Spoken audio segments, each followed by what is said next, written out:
নমস্কার বন্ধুরা, স্বর্ণলতা রান্নাঘরে আবারও একটি নতুন রেসিপি নিয়ে হাজির হয়ে গেলাম। চলো তাহলে শুরু করা যাক আজকের রেসিপি।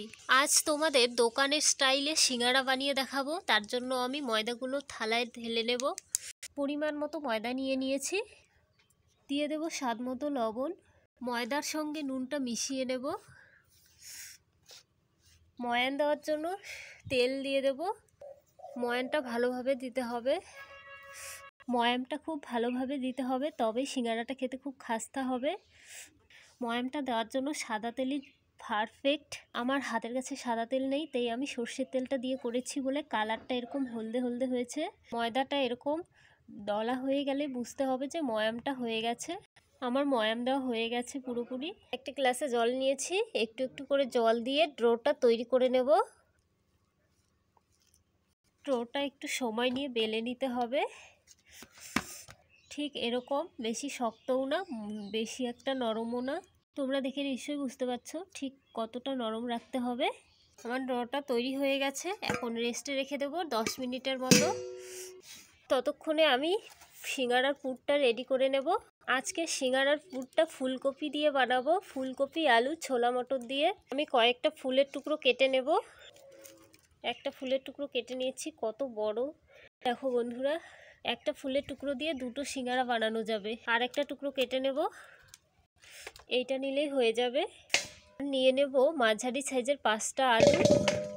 জল দিয়ে ভালোভাবে ধুয়ে নেব। আলু আর ফুলকপি সেদ্ধ করে নেওয়ার জন্য কড়াই দিয়ে দেবো পরিমাণ মতো জল, লবণ দিয়ে দেব। প্রথমে ধুয়ে রাখা আলুগুলো কিছুক্ষণ সেদ্ধ করে নেব। ঢাকা দিয়ে দেব যাতে খুব সুন্দরভাবে আলুগুলো সেদ্ধ হয়ে যায়। উনুনটা ধরিয়ে নেব। উনুনটা খুব সুন্দরভাবে জ্বালিয়ে নিয়েছি। কড়া বসিয়ে দেব।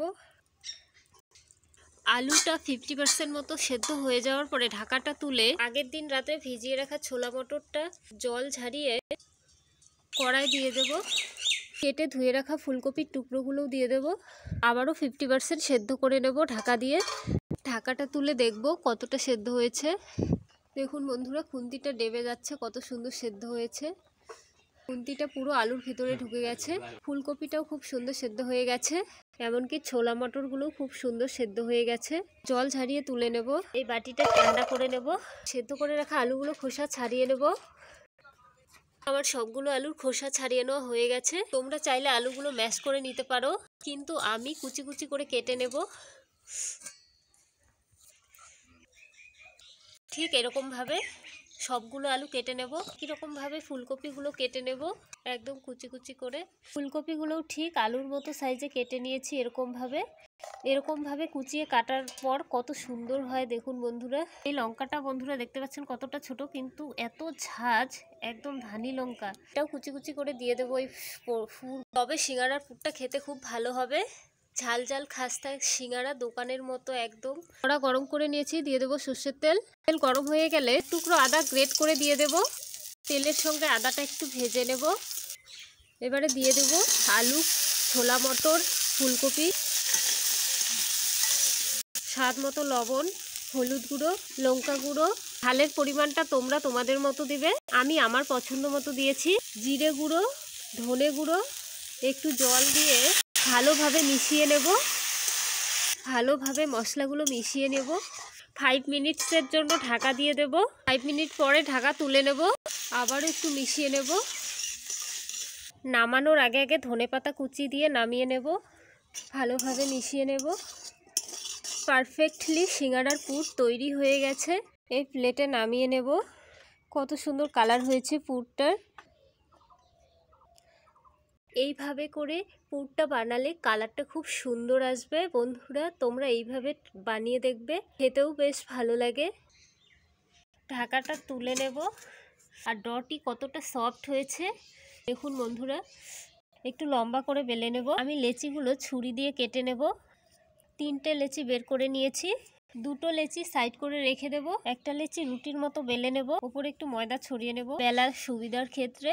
গোল করে বেলে নেব। তোমাদের অনেকেরই শেপ দিতে অনেক ঝামেলা মনে হয়, আজকে আমি তোমাদের এমনভাবে শেপটা করে দেখাবো কোনো রকম ঝামেলাই মনে হবে না। খুব সহজেই অনেকগুলো সিঙ্গারা বানিয়ে নিতে পারবে একটা রুটি দিয়ে। আজকের সিঙ্গারার শেপটা দেখার পর আর কোনো রকম কনফিউশন থাকবে না।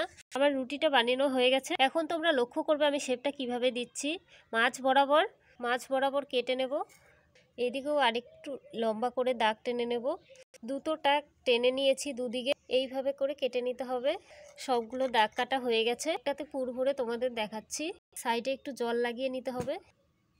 দুইটো কোণা এইভাবে জুড়ে দিতে হবে। এক সাইড ফোল্ড করে নেওয়া হয়ে গেছে। এবারে এই মাথাটা এই মাথার সাথে জুড়ে দিতে হবে। এইদিকে একটা শেপ দিয়ে দিতে হবে। মুখটা ভালোভাবে সিল করে দিতে হবে। একটা সিঙ্গারা শেপ দেওয়া নেওয়া হয়ে গেছে। থালায় রেখে দেবো। আবারও একটা বানিয়েছি। তোমরা চাইলে সিঙ্গারা শেপগুলো বড় ছোট করে নিতে পারো। আমার ছোট শেপগুলো খুব ভালো লাগে, তাই আমি ছোট শেপ দিয়েছি। পরের শেপগুলো একটু বড় বড় রাখবো বন্ধুরা। তোমাদের এই বড় শেপটা দিয়ে দেখাচ্ছি। সাইড দিয়ে একটু জল লাগিয়ে নেব। প্রথমে এই সাইডটা ফোল্ড করে নেব এরকম ভাবে। ঠিক একটা রুটি দিয়ে অনেকগুলো শেপ দেওয়া যায় সিঙ্গারার। পরে এই দিকে ফোল্ড করে নেব। হাতের সাহায্যে শেপটা একটু টেনে টেনে নিতে হবে।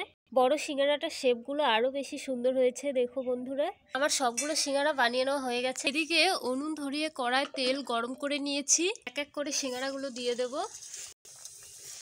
তেলটা খুব সুন্দর গরম হয়েছে। এবারে চারটা ফ্রাই হচ্ছে। এপাশ হয়ে গেলে ওপাশে উল্টে ভেজে নিতে হবে। তেল ঝরিয়ে তুলে নেব। এই বাটিটায় তুলে নেব। এই সিঙ্গারাগুলোও একইভাবে ভেজে নেব। একটা একটা করে থালায় সাজিয়ে নেব। স্বর্ণলতার রান্নাঘরে আজ সিঙ্গারার রেসিপি কেমন হয়েছে কমেন্ট করে জানিও বন্ধুরা। ভালো লাগলে লাইক কমেন্ট শেয়ার করে পাশে থাকবে। বন্ধুদের মাঝে বেশি বেশি করে শেয়ার করে দিবে। তা তোমাদের ভেঙে দেখাচ্ছি, ভেতরটাও কত সুন্দর হয়েছে। দেখুন বন্ধুরা, কতটা মুচমুচে খাস্তা হয়েছে। আর সবশেষে যেই কথাটা বলি, সকলে ভালো থাকবে, সুস্থ থাকবে আর প্রতিনিয়ত আবার ভিডিওগুলো দেখবে বন্ধুরা। আজকের মতো এখানে শেষ করছি। আবারও দেখা হবে নেক্সট এপিসোডে। ততক্ষণে ভালো থাকবে, সুস্থ থাকবে। Thanks for watching this video.